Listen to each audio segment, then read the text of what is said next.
सर्वं करोमि देवे सर्वकार्येषु सर्वदा। गजाननं भूतगणादिसेवितं कपीति जम्बूफलचारुभक्षणम् उमासुतं शोकविनाशकारकं नमामि विघ्नेश्वरपादपङ्कजम्। गुरुर्ब्रह्मा गुरुर्विष्णु गुरुर्देवो महेश्वराय गुरु साक्षात् परब्रह्म तस्मै श्री गुरुवे नमः। प्रथम गुरु वंदना करूं और फिर मनाऊं गणेश। सिमरू माता सरस्वती मेरे कंठ करो परवेश। श्रीमन्नारायण नारायण नारायण श्रीमन्नारायण नारायण नारायण श्रीमन्नारायण नारायण नारायण श्रीमन्नारायण नारायण नारायण श्रीमन्नारायण नारायण नारायण श्रीमन्नारायण नारायण नारायण लक्ष्मी नारायण नारायण नारायण लक्ष्मी नारायण नारायण नारायण। बोलिए विष्णु भगवान की जय, कार्तिक महात्म की जय, गंगे मैया की जय, तुलसी माता की जय हो। 20वां अध्याय तुलसी की महिमा एवं शक्ति बड़ी अपार। तुलसी जल के पड़त ही पाप हुए सब छार। कल की कथा में बताया गया कि ब्राह्मण देखकर डर गया और जो पूजा पाठ का सामान उसके पास था वही उस राक्षस के ऊपर फेंकने लगा और जो उसमें तुलसी मिश्रित जल था जो वो फेंका तो उसका रूप बदल गया और देह से मुक्ति मिल गई। जब तुलसी के जल का छिड़कने से इतना महत्व है तो ग्रहण करने से सेवन करने से कितना फायदा होता होगा। बोले विष्णु भगवान की जय।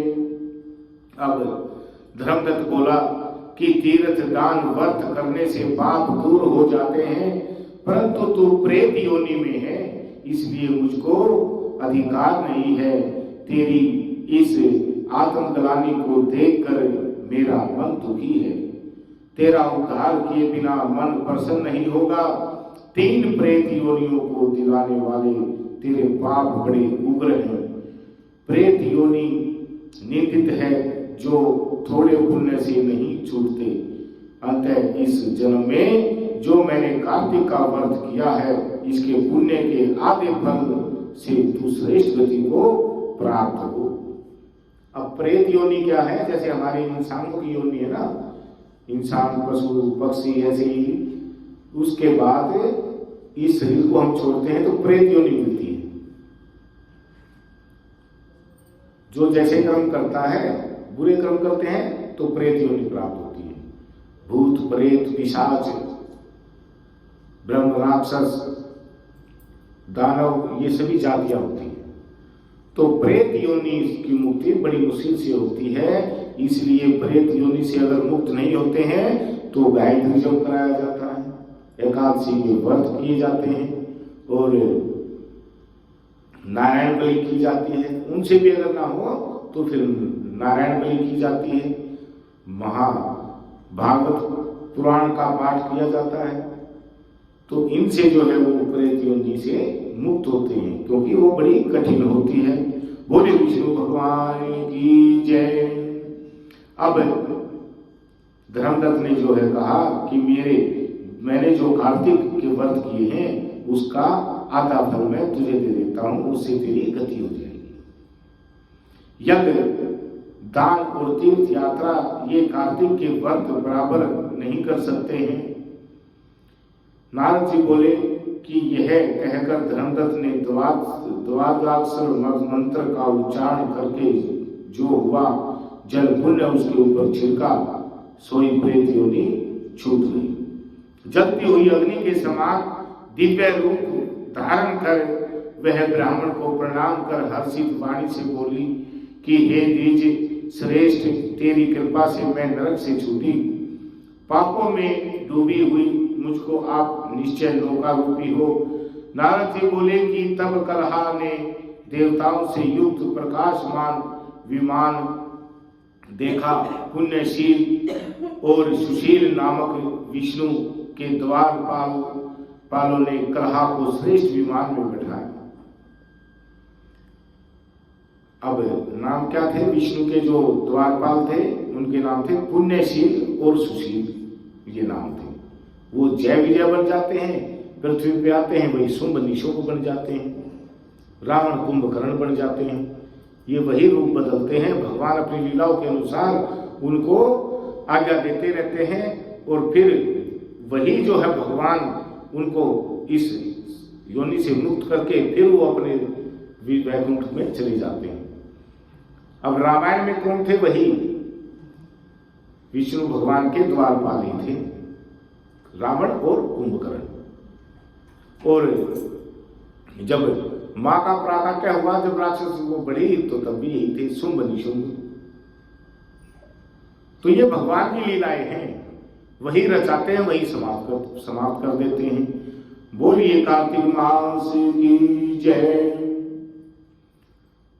तो उन दोनों द्वारपालों ने उस ब्राह्मण को उठाकर उसकी प्रशंसा करके धर्मयुक्त वचन कहा कि हे ब्राह्मण, तुम बहुत अच्छे हो, विष्णु की भक्ति में सदा लगे रहते हो, तीनों दिनों पर कृपा करने वाले धर्मज्ञ हो।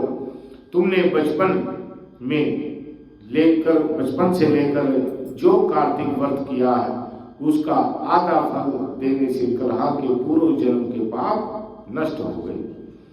तुम्हारे स्नान के फल देने से इसके पाप मिटे हैं और हरि का जागरण आदि करने से इसे विमान मिला है। नाना प्रकार के भोगों को भोगने अब वैकुंठ को जा रही है। तुमने जो दीप दान किया था उससे इसे तेज मिला है और तुलसी के पूजन का कार्तिक के व्रत से जो तुमने इसको पुण्य दिया था सो वह विष्णु के समीप जाती है और तुम भी इस जन्म के अंत में परिवार सहित वैकुंठ को जाओगे। बोले विष्णु भगवान की। अब ब्राह्मण व्रत करता था, लेकिन पार्षद ने कहा कि पूरे परिवार सहित तुम भी वैकुंठ में वास करोगे। परिवार व्रत करे या ना करे, घर में अगर कोई एक भी कर लेता है तो उससे पूरे परिवार को जो है वैकुंठ की प्राप्ति होती है। विष्णु के वैकुंठ में तुम भगवान की सारूप्य मुक्ति को पाओगे। जो मनुष्य भगवान की आराधना तुम्हारी तरह करते हैं उनको कोई वस्तु दुर्लभ नहीं है। उत्तानपाद के पुत्र ध्रुव को जिन्होंने निश्चल पद प्राप्त किया था,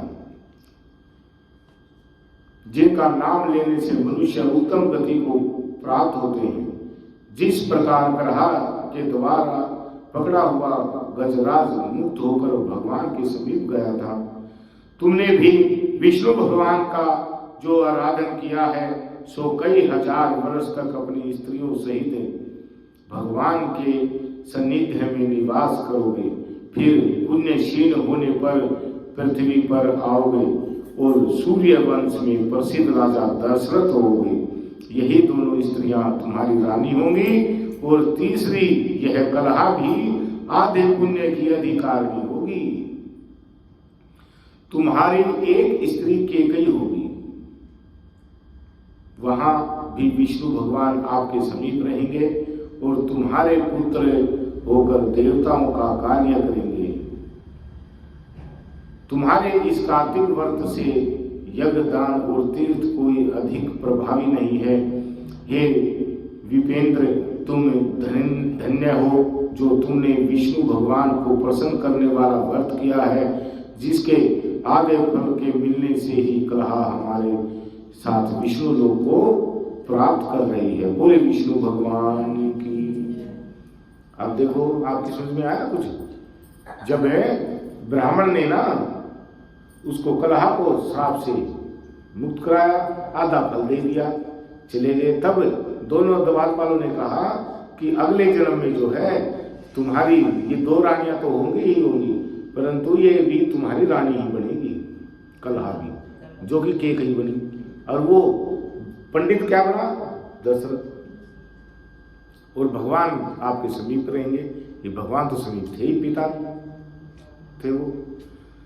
तो ये सारा चक्रव्यूह परमात्मा का पहले से ही जो है वो स्थापित होता है, लिखित में होता है कि ऐसे ऐसे करना है। हम तो कठपुतलियां हैं, है ना, हम तो एक कठपुतलियां हैं और सिर्फ उनके इशारे से ही चलते हैं। इसलिए कभी भी किसी चीज का जो है घमंड नहीं करना चाहिए, ना ज्ञान का, ना धन का, ना शरीर का, सूरत का, क्योंकि सब जो है परमात्मा ने दिया है और वही अपने इशारे से चलाते हैं और वही बनाते हैं, वही नष्ट कर देते हैं।